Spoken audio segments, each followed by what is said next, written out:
Imagine if you could get a free tier 10 that rivals the best pay to win tanks in World of Tanks. Well, you can, and there isn't just one of them. So why does the German marksman make it into this video? Well, it's because of results like this. And that's because of the combination of accuracy, damage, maneuverability and flexibility, giving it a completely all-round nature, allowing you to play how the game needs you to play rather than how the tank needs you to play. For example, when running Vents, Rammer and improved aiming, you're able to bring both the brilliant base accuracy down to 0.24, making it one of the most accurate mediums, while boosting the great damage per minute to over 3,400, allowing you to make bold, aggressive plays either at the beginning of the game for early damage or when you need to carry the game in the late stages. After the buffs to the alpha damage, you are also able to outtrade a ton of mediums that you'll come up against,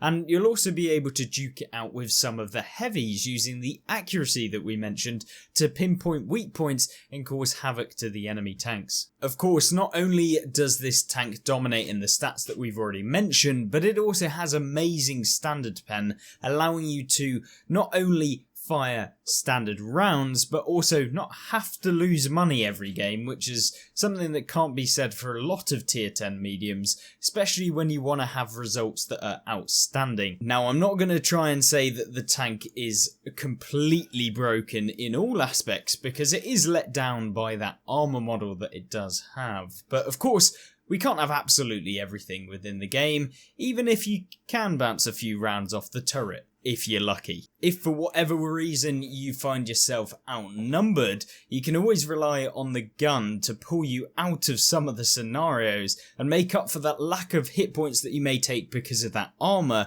allowing you to basically guarantee more reliable pens than the majority of tanks in the game. So when you come up against someone that maybe is playing in a heavy, they're going to find it a lot more of a struggle to reliably be able to hit you, whereas the leopard is going to be able to pinpoint even the smallest of pixels and be able to trade quite effectively with this tank, especially considering the extra 20 damage it has over most of the mediums in the game. Now, by no means am I saying you need to sit there and try and duke it out with everyone, because there are often times when it's just better to run away, and luckily, because the leopard is completely balanced and not overpowered, it is able to charge away at 70 kilometers an hour, making it one of the fastest, if not the fastest medium in the game, at least statistically. And that means that you can basically get away from those situations where maybe you're not feeling 100%, or if you think that there's a better spot on the map to move to,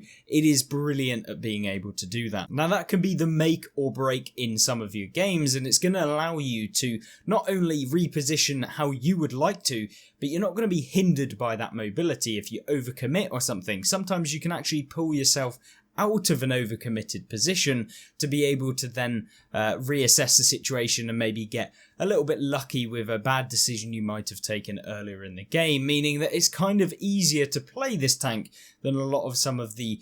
slower mediums that you might see in the traditional sense. The Leopard is definitely a force to be reckoned with, and it is genuinely one of the best tanks in the game, and you will not regret grinding towards this. The entire tech tree grind leading up to this tank is not even that bad. I mean, tanks like the Indian Panzer can be a little bit of a struggle to get working 100%, but you then get onto something like a Leopard PTA, which is essentially the Leopard but a tier lower, and is very, very responsive and one of the nicest tier 9 mediums that you can play. So you've got a nice grind leading up to it, really, really brilliant tank at the end of it, and hopefully it showcased that tech tree vehicles can still compete with even the most broken chieftains out there. But let's see what its main competitor can do in the udes 1516. But first, if you have enjoyed the first part of the video and you want to support me, then a like would be amazing, absolutely amazing. And if you're interested in being first to the next video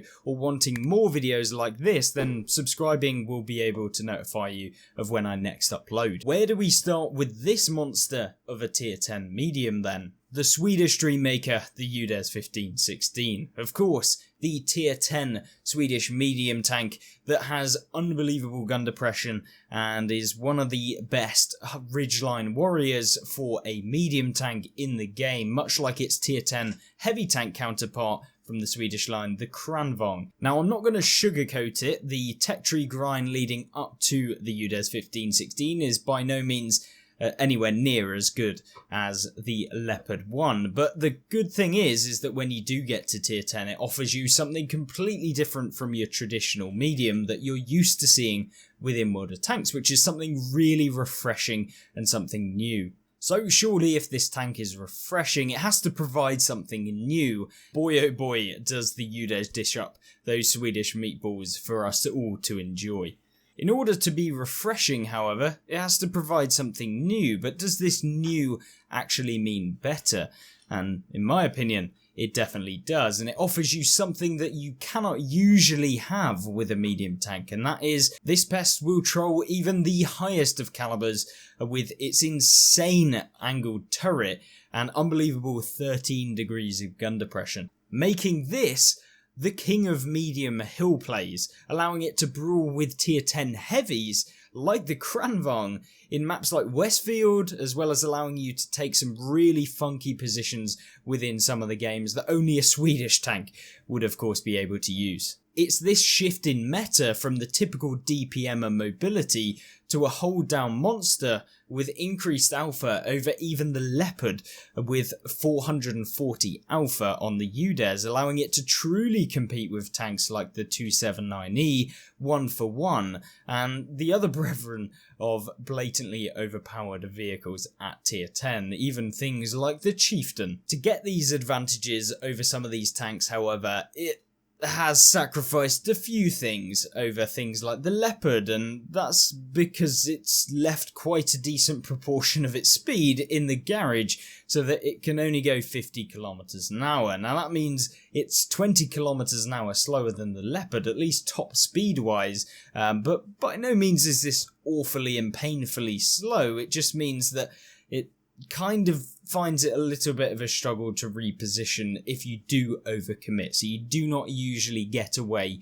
anywhere near as fast, and you usually cannot reposition anywhere near as much with this thing over something like a Leopard or a Progetto or any of those vehicles in the game. It also doesn't get the German accuracy, so it does suffer a little bit with accuracy, 0.04 dispersion less than the Leopard 1 when running the same exact setup, but with its improved chances of bouncing, you're relying on actually being able to survive longer with this tank and be able to be a little bit more flexible on those ridge lines to perform better than the Leopard in those areas, so that you can still compete at the highest level and come away with results like this. The spaced armor guards on the side of the vehicle also allow you to avoid some of those pesky HE rounds and also the heat rounds that are going to come in from those premium spammers, but of course this does not necessarily mean that you won't get penned in the side, it just offers a little bit more protection than some of the other mediums. The tank works brilliantly in most situations, and it's flexible enough to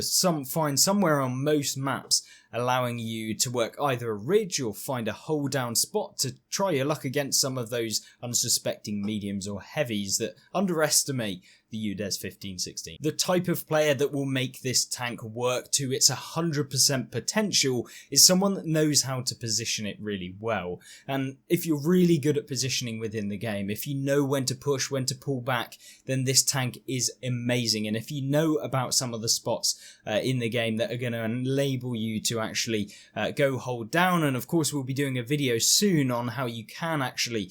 find some of these weird and unique spots that are going to really help out your game, then yeah, stay tuned for that one. But this tank can use those sorts of positions really well, and when a player does that, this tank becomes just on a complete new level to a lot of the other ones that you'd see in the game. and it certainly makes it one of the greats of the game. It's a tank that everyone should have in World of Tanks alongside the Leopard, but what other tanks would you see enter this video, or maybe even overtake some of these vehicles for the top spot as a free-to-play player? Yeah, let me know in the comments section down below. And once again, if you did enjoy this video, it would be a huge deal if you could like the video, and if you continue watching more videos after this, or even subscribe, then I'll ask the Wargaming gods to bless you with good RNG for the next week.